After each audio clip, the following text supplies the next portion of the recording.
Good morning, Rich. How you doing, buddy? Good morning, Pat. I'm all right. Good afternoon, Pat. Yeah. Yeah, it's a little bit later in the day here, but yeah, I'm doing all right, mate. How about you? I'm doing good. I'm suffering in the heat. We've reached the time of year where it's just insufferable. We like the heat in the summer. We boat. I live on a lake, but when you get to the end of July, 105 degrees. There's a heat dome outside. That'd be Fahrenheit here. I guess y'all use Celsius for my British Yeah, buddies. I'm gonna look that up. Give me 1 sec. So 105 degrees Fahrenheit in Celsius is Yeah.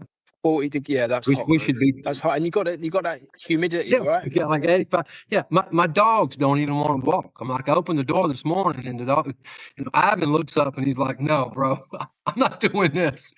He's like, I want you to go down there, use the bathroom on the third mailbox on the left. I want you to bark at the Brittany Spaniel 2 houses down and harass the guy in the blue truck if he comes by. But I'm not going to do that this morning. Just hang it here. Because it's yeah, well, so I just wanted our British friends to know we weren't dead. So what would that be Celsius? So that's 40 degrees Celsius. So that is the record we had over here was 41.9 in Oh, London a well, few years ago. So that was and that I mean in London that was really quite something. That was very, very unpleasant. But yeah, that's hot. And we don't have the aircon over here, Pat. We don't that's like it's very, very, very rare that anyone would have aircon in their you'll house. have it in the Obviously house, you you'll guys have it's them in the like cars. I would have it in the car, but like in a domestic home, we don't have it. An office block, they might have it, or like a restaurant might have it, but like at home, no way. So like that, when it's that hot, we suffer because we haven't really needed it. Right, we haven't really needed it until quite recently. Like as everything kind of heats up.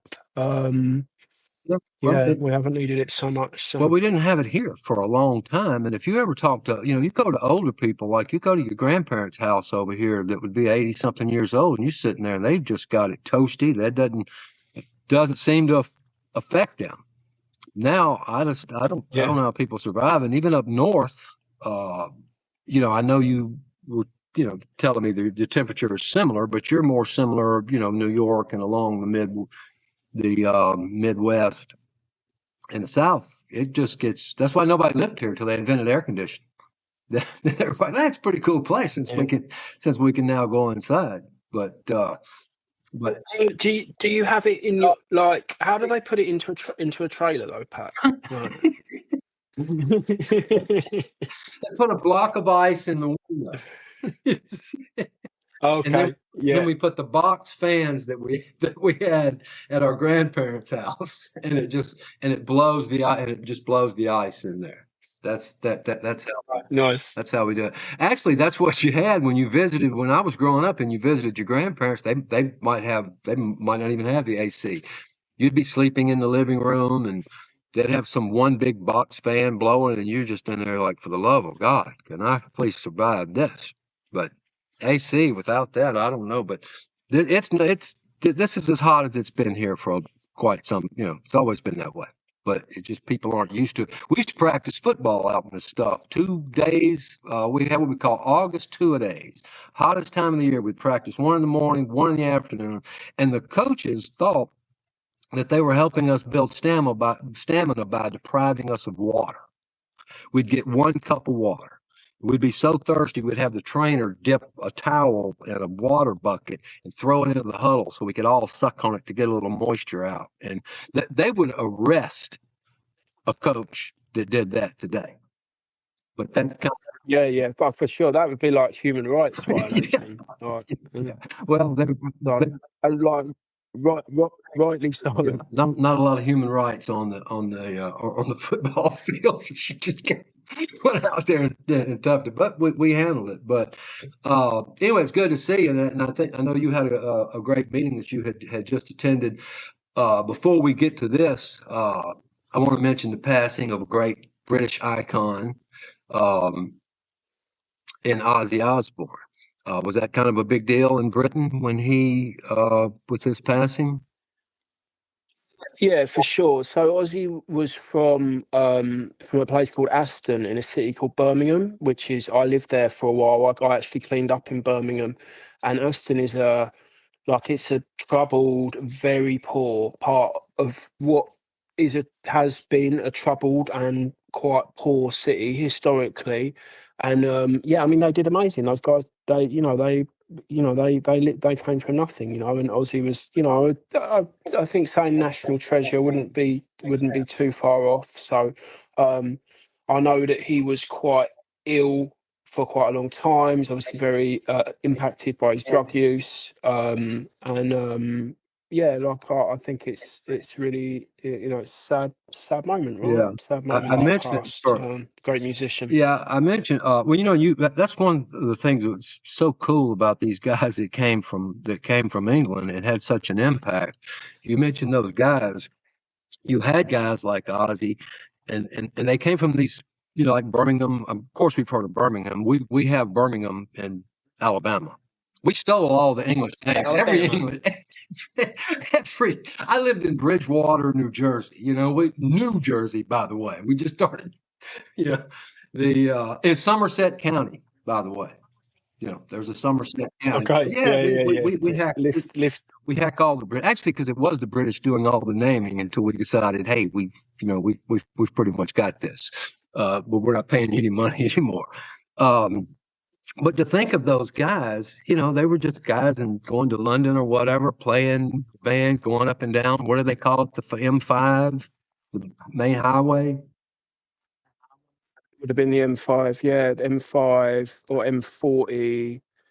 Yeah, I mean we have Yeah. many different ones, like your interstates, but yeah, they would have toured all around But and to stuff. make Yeah, for such an sure. incredible impact, uh, next thing they're playing for 60,000, 70,000. I mean, they have these young guys that they all kind of knew each other. And before I get on what I was going to talk about, that's one of the things that Mississippi here has in common with the English, with its music, because we call ourselves in Mississippi the birthplace of music in America. Now, people will dispute that, but it's on the sign when you enter the state, so it must be true.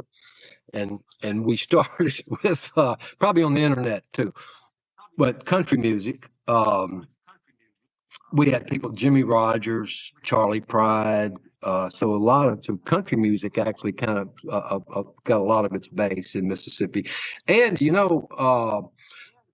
did you ever hear of an Irish country music, country western uh, partnership called Logan McCool?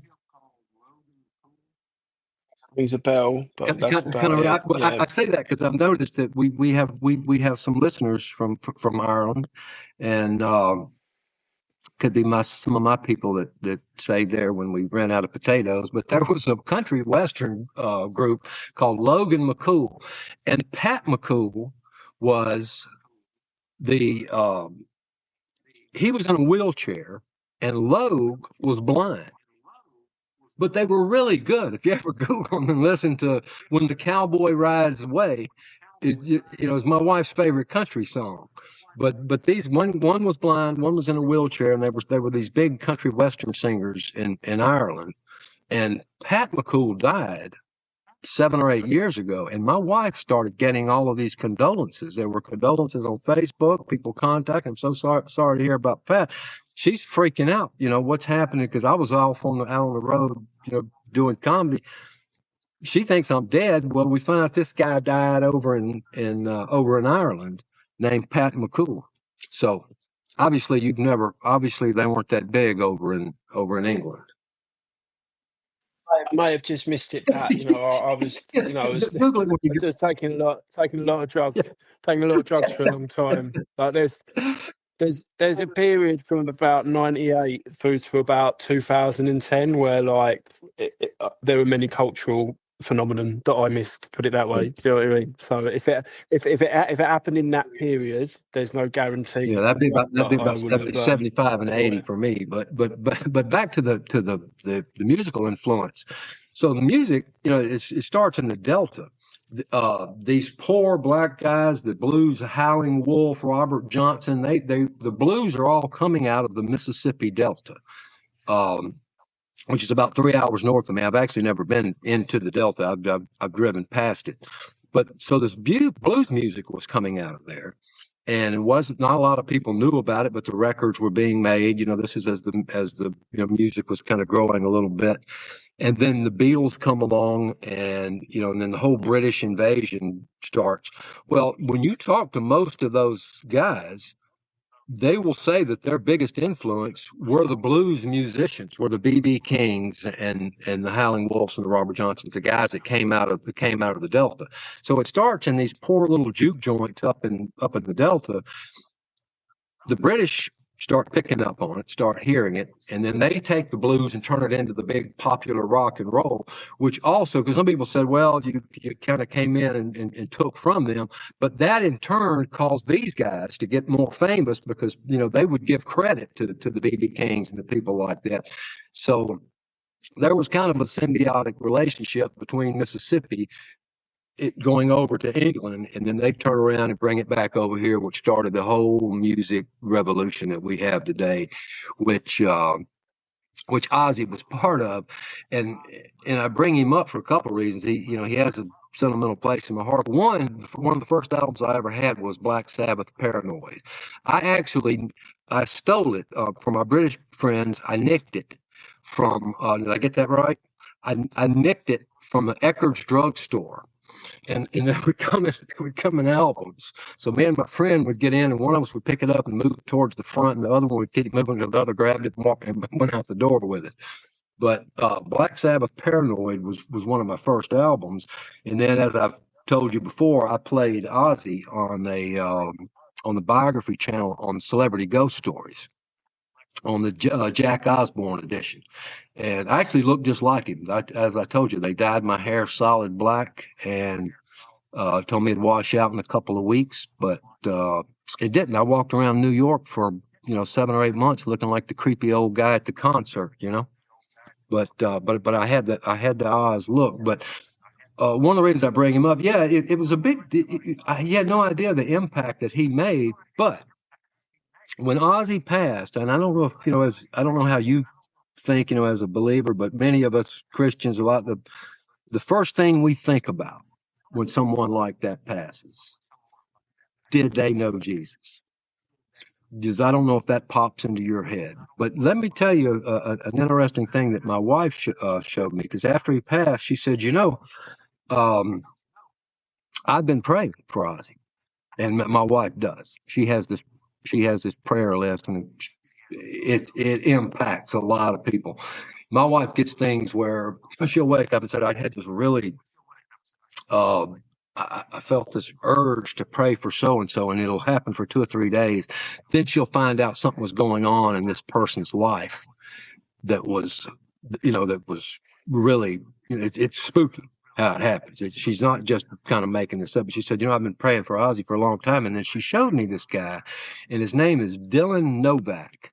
And he goes by uh, celebrity evangelist, I think, on Instagram. I don't do a lot of Instagram, but he interviewed Ozzy. I don't know how long ago, 2 years ago. And he said that Ozzy at the time said he mainly identified himself as a Christian. And he asked Yeah. him, did he read the Bible? And he said, well, I try, but I can't understand it. And he said, well, he somehow translated a Bible for him.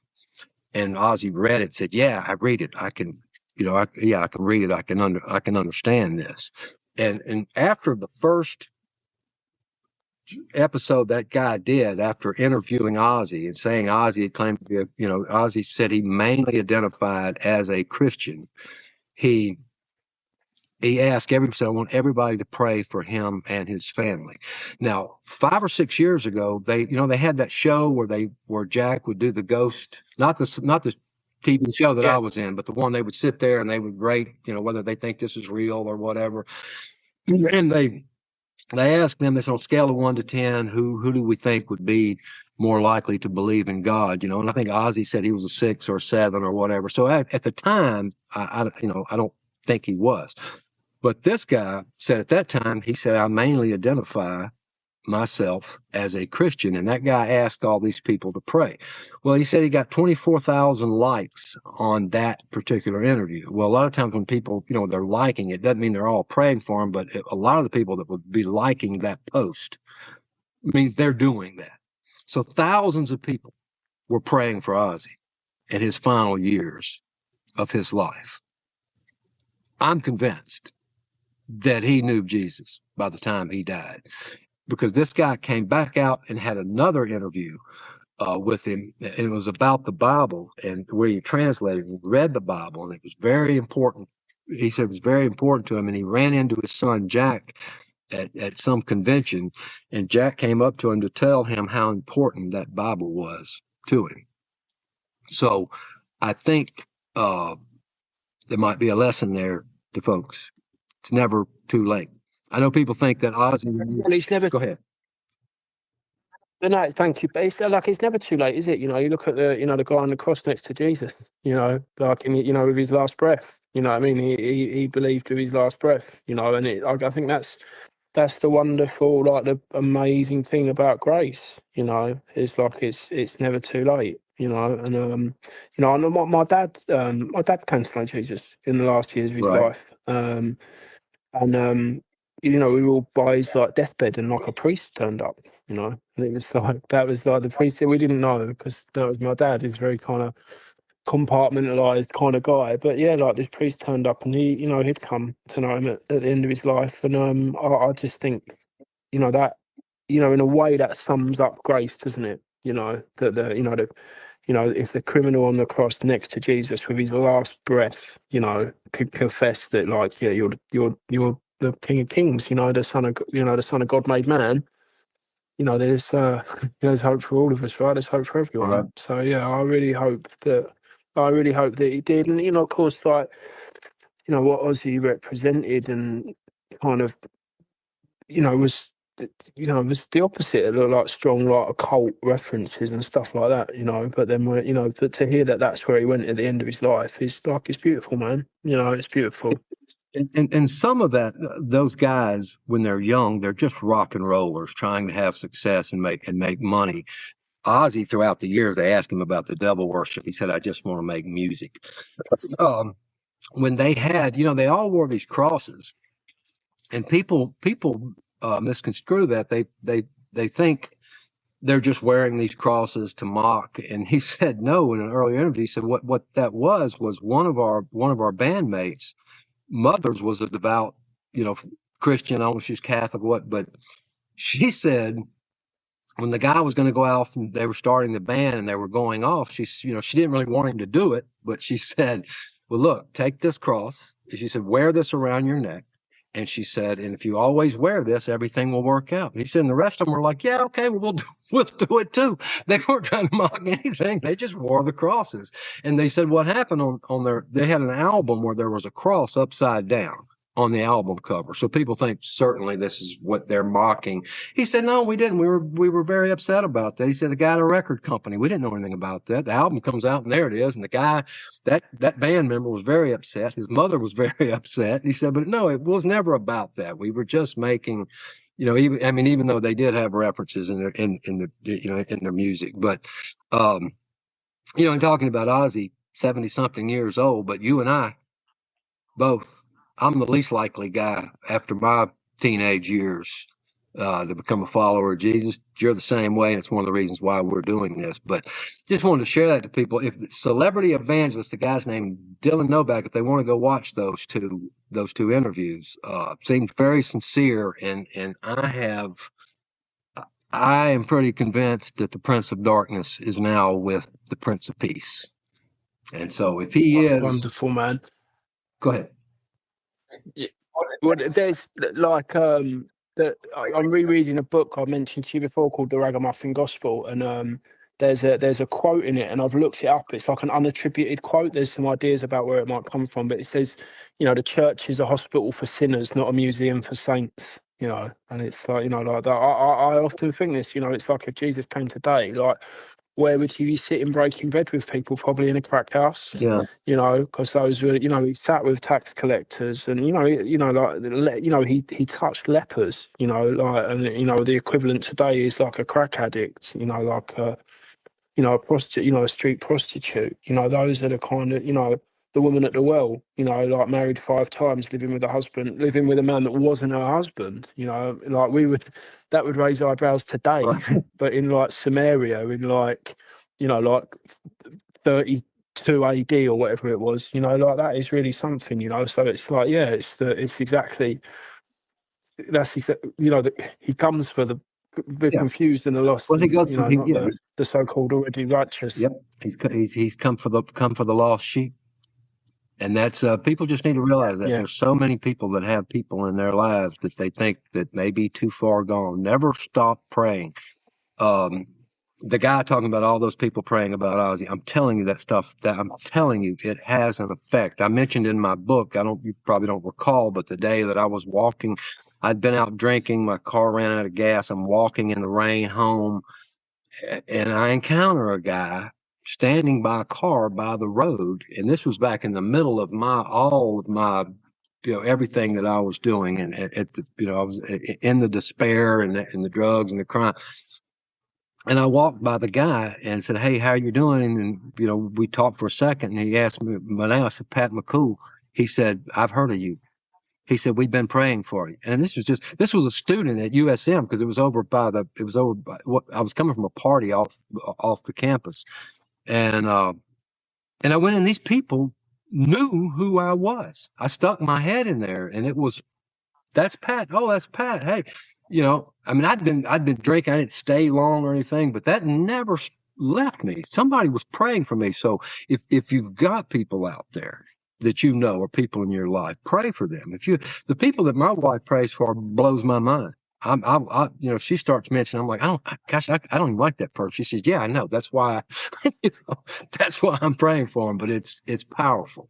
And I think that had an impact on Ozzy's life. I know it had an impact on my life. Probably had an impact on yours. You probably had people along the way, and it's impacted all of our lives. So never ever give up. And speaking of never giving up, that's kind of something where you were today. You were supposed to speak at a prison today. You're going to do that at a later date, did you say? No, it was, so there was a complication, unfortunately. So I was asked to go and speak alongside a pastor friend of mine at a recovery like speaker event. Unfortunately, my details didn't make it to the prison governor. The prison, I don't know, I think you had the same time over there, the prison governor. No, wait a second. I don't want to interrupt you. Could you clear up at one point? I mean, clear up once and for all. What does governor mean? I watch all these British shows, and it's, "Hey, Gov, what's up, Gov?"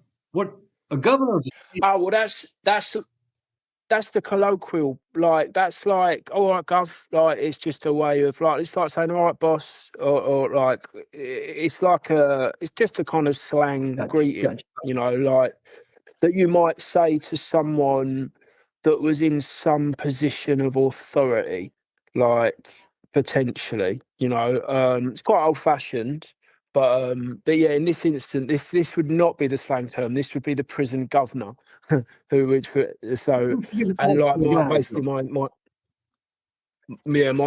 my details didn't get cleared in time for me to enter the prison, unfortunately. But over the weekend, I was lucky enough to go to a conference, a Believers in Recovery conference, which is Believers in Recovery is like an amazing recovery focused ministry. Kind of sits between like 12-step meetings in the church. The idea of it is, like, the mission statement is, it's for people that don't get enough recovery in the church but don't get enough Christianity in their 12-step groups. So it kind of sits in the middle, and that's where I came to faith by attending Believers in Recovery meetings. So that it has a huge like place in my heart. I'm very grateful to Believers in Recovery. So we went there. My other half and I went there. It was actually in my old hometown, Pat. So like By the sea? your Hattiesburg. Yeah. Yeah, by the sea, South Inland Sea. So actually, where this conference was, I was stabbed about 3/4 of a mile in that direction. I used to smoke crack in a house about 500 yards away. There was a gas station just along the road from where I was, where I used to steal food. I got chased out of there by the security guards. Like, I remember I threw a chicken mayo sandwich at the security guard as I was running. So yeah, going back there kind of 13 years So clean, that's where to worship and learn and I'm sorry, I didn't mean to interrupt. yeah, That's where you were having this meeting, was in that, yeah, right by where all this yeah, yeah, yeah, well, so go on. That's yeah. fascinating. Yeah, so it was great, man. And like, like I've got, a lot of friends, a lot of new people there. A lot of people gave their life to Jesus during the worship there. Like there was this kind of moment where the Spirit moved, and one of the pastors just got up on the stage and spontaneously called, did like the altar call, and probably about 12, maybe 15 kind of new people. But I think I got the impression that just we're in the recovery community in that town, but had just come along to have a look at Believers in Recovery just because it was a recovery event that happened to be on there. Yeah.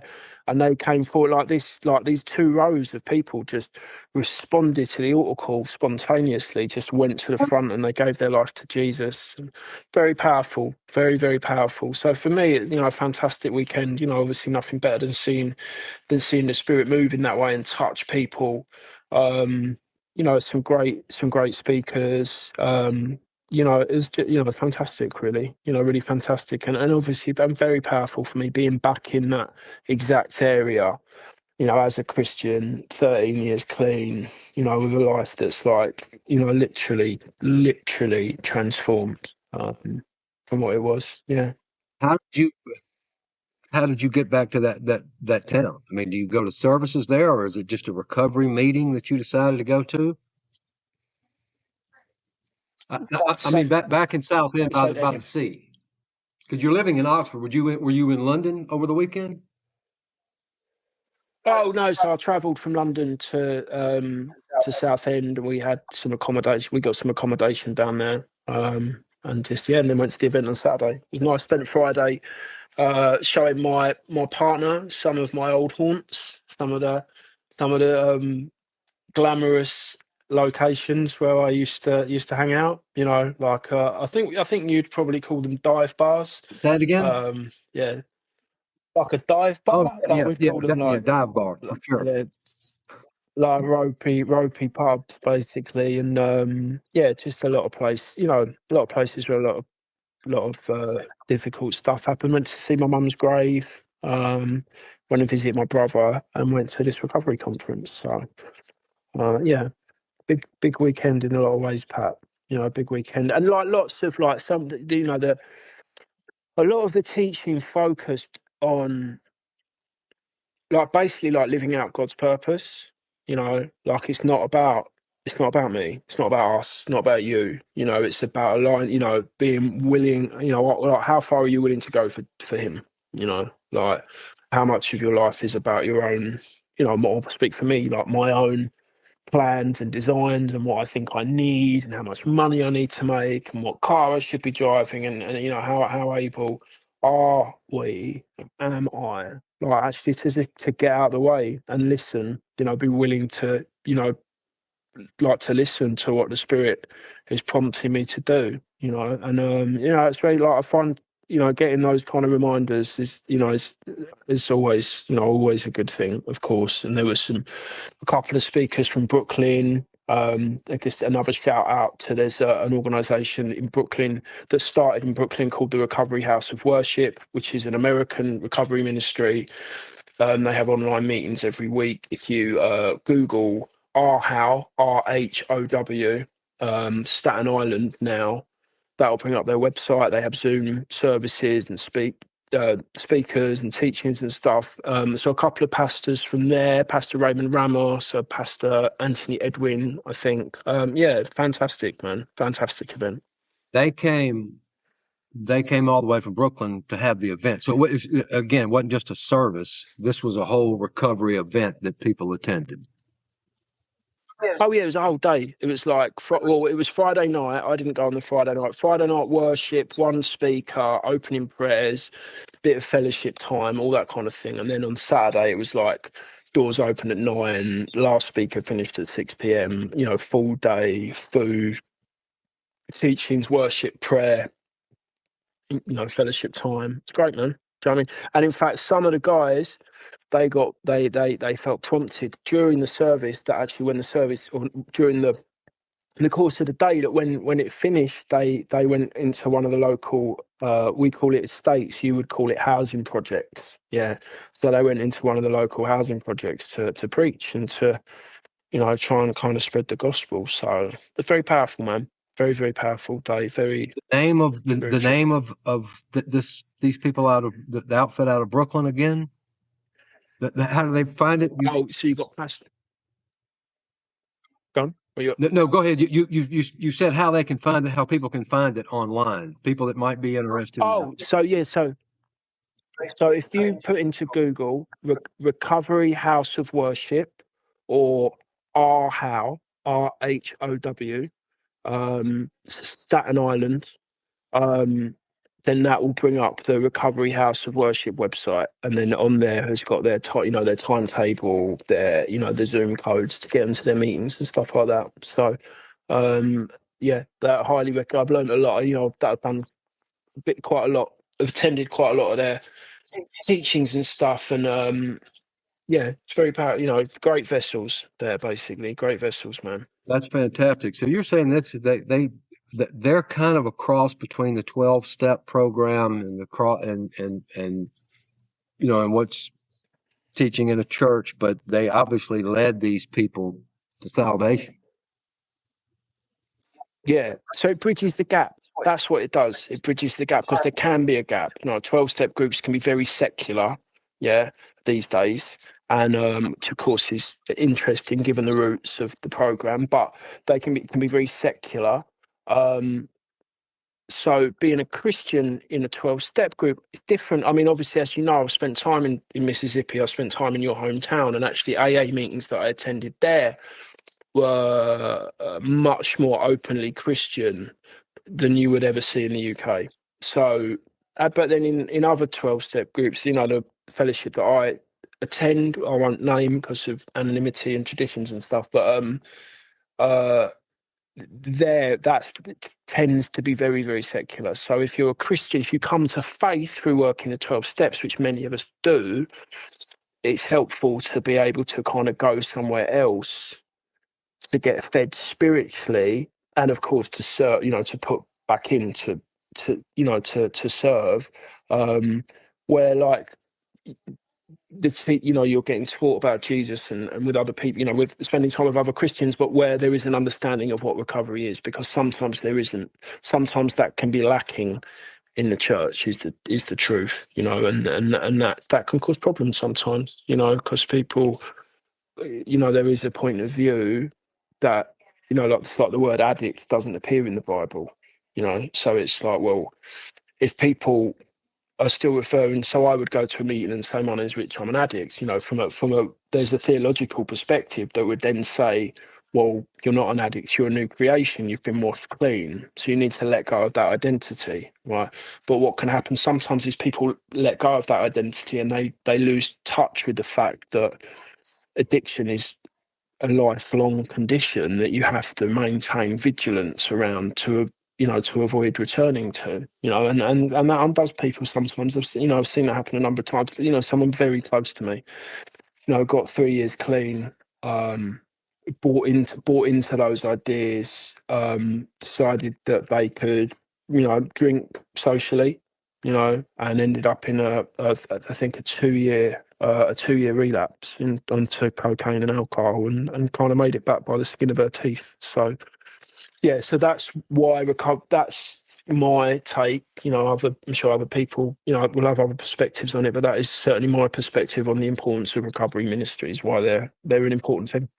Well, I mean, that's part of your occupation as an addiction specialist, so you see it every single day.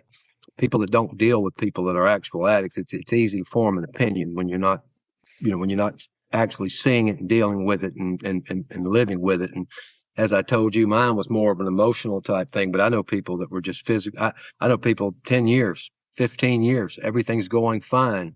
All of a sudden, one night binge, and they've thrown, there goes the family, the wife, this, or and everything that they had built and that they had worked up. So I certainly see what you're saying. So it sounds like a great organization. And they came over and held that, and then they did an altar call at the end, and they had a number of people find salvation or answer the altar call. Yeah, that's right. Yeah, and just to be really clear, Platt, so Believers in Recovery is a UK-based recovery ministry, but it has links to these guys out of Brooklyn. So these guys out of Brooklyn came to speak at Believers in Recovery. At Believers in Recovery, and they knew the Pastor Ramos, the one that you know from Brooklyn, and they're kind of part of the same. So they came over. So they preached the gospel, and you said a couple of whole rows of people.